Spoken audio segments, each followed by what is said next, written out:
magic makers, and welcome back to the Metaphysical Apothecary. We are your hosts, Shannon and Megan.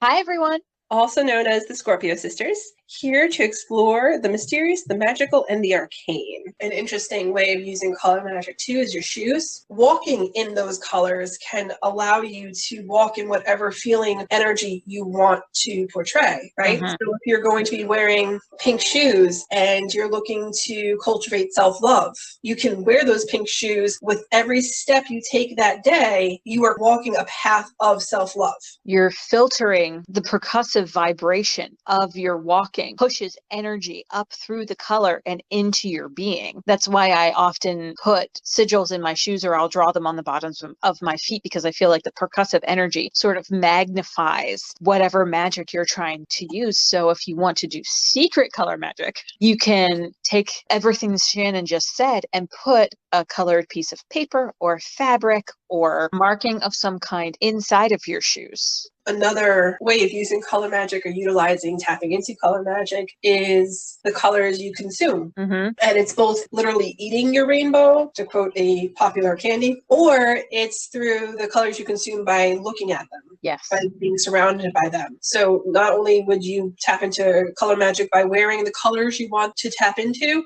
but you could tap into it by seeking out colors to eat, seeking out colors to drink, or seeking out colors to look at. And just allow that frequency, that vibrational energy, allow it to do whatever it is it's going to do for you. Yep, absolutely. This is a way that they tell you that you can heal and unblock your chakras too, right? I think we would be remiss in not at least mentioning chakras a little bit in a podcast about color magic. Yes. Consuming these colors, putting them on your body, looking at them. If you feel that one of your chakras needs some TLC, this is a good way to very gently begin to open that up, because you don't want to just rip things open. That's not comfortable for anybody. Eating a lot of salad with leafy greens in it, or consuming some really brightly colored fruit like a lot of oranges, because your sacral chakra could use a boost, especially if there's a particular color you don't like to wear, like we were just talking about. I don't like wearing orange. If I feel like I need orange in my life for whatever reason, I'm not going to put it on my body. I'll eat oranges, or I'll go for pumpkin or sweet potato.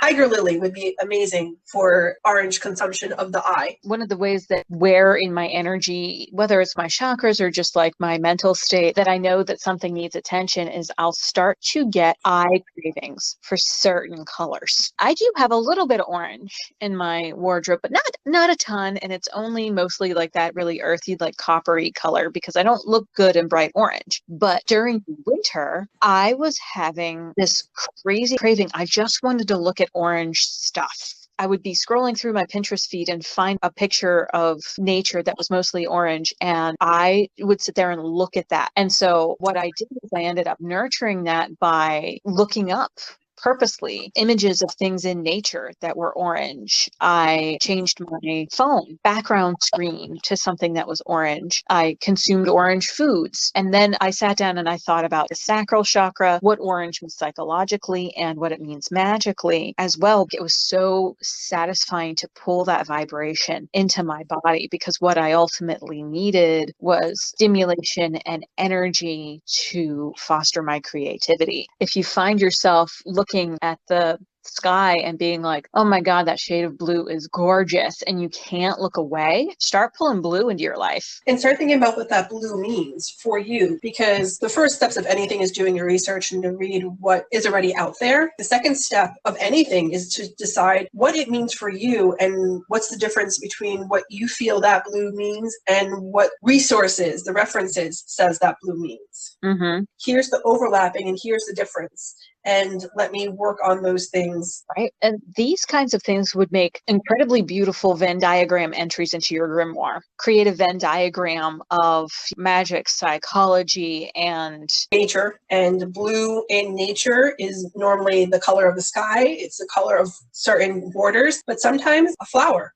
And what does those flowers represent? In nature, a blue flower is rare. You're not going to find that very many of them. So maybe the blue color that you're craving has to do with allowing your authentic and rare self to move forward and influence your decisions, your actions, and inspire the world. Exactly. And in terms of drawing that color into your life, again, you can be looking at it, you can be bathing your body in it in terms of clothing, you can be consuming it, but also as part of your altar work. Candle magic and color magic go hand in hand a lot of the times. You burn a green candle for wealth and prosperity. You wear green for wealth and prosperity. You lay down a green tablecloth for wealth and prosperity. The same thing goes with crystals. Crystal magic and color magic go hand in hand. In general, if you pick up a green crystal, at least one of the associations or correspondences with that crystal is probably going to be about wealth and prosperity or abundance. And in terms of light therapy and light healing, green light is excellent for healing the heart, especially the front of the heart. Gail Lynn does light therapy as her profession. She invented a chamber for doing really intensive and really effective light therapy. And she talks about using green light to heal the front of the heart and pink for the back. So if you think about it that way, this is the center of your body. This is where we grow from. Yes. Color magic, as Megan said, is one of the more popular ways of performing magic, no matter who you are.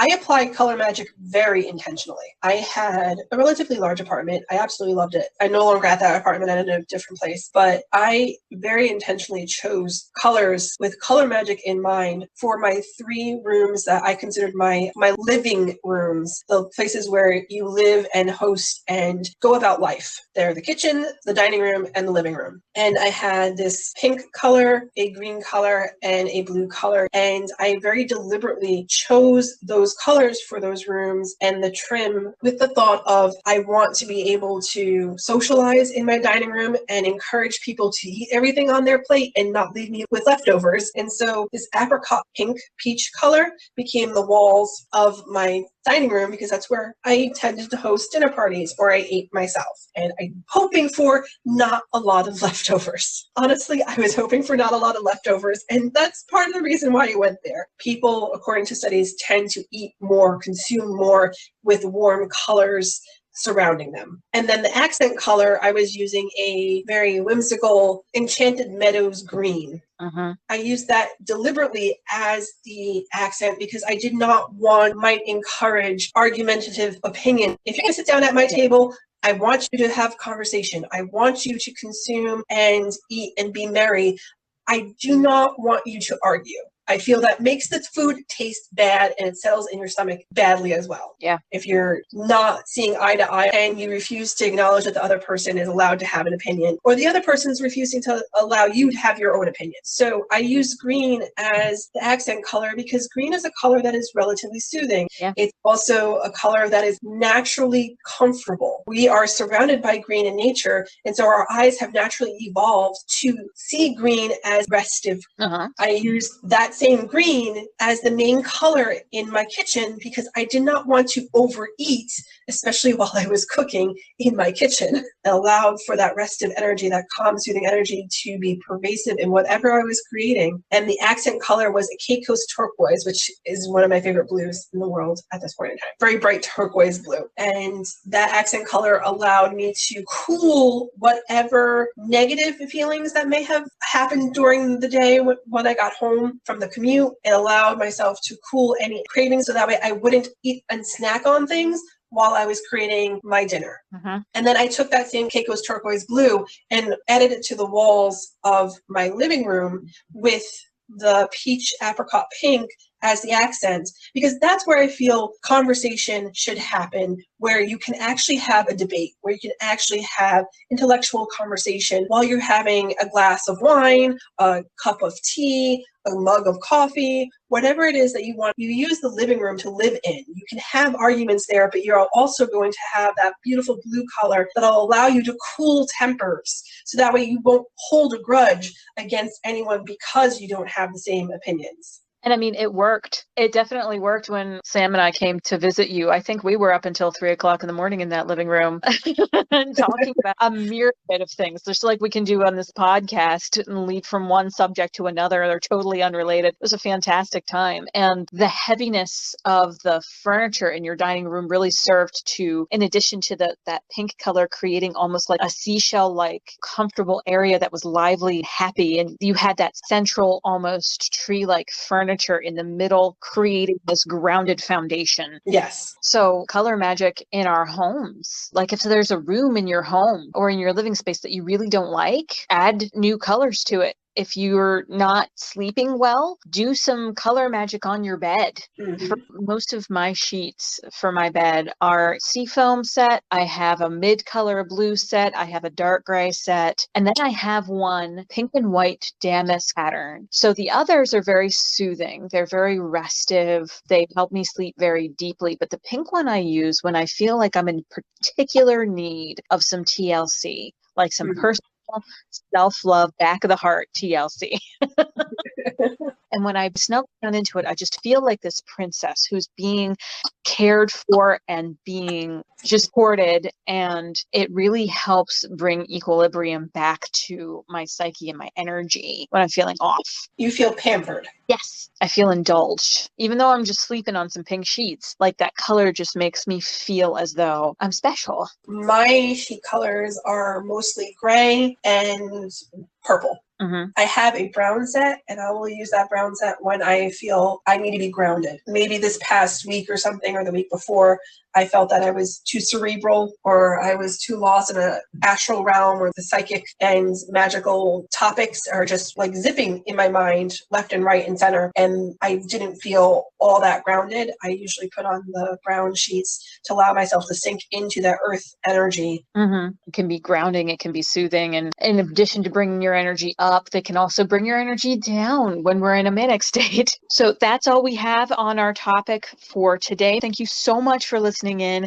and we hope you'll join us again soon. In the meantime, you can follow us for more witchy wisdom both here and on our blog, and you can also check out our original art on Society 6 for sacred decor and more. Thanks again for joining us. Go make some magic and live your best life. Bye!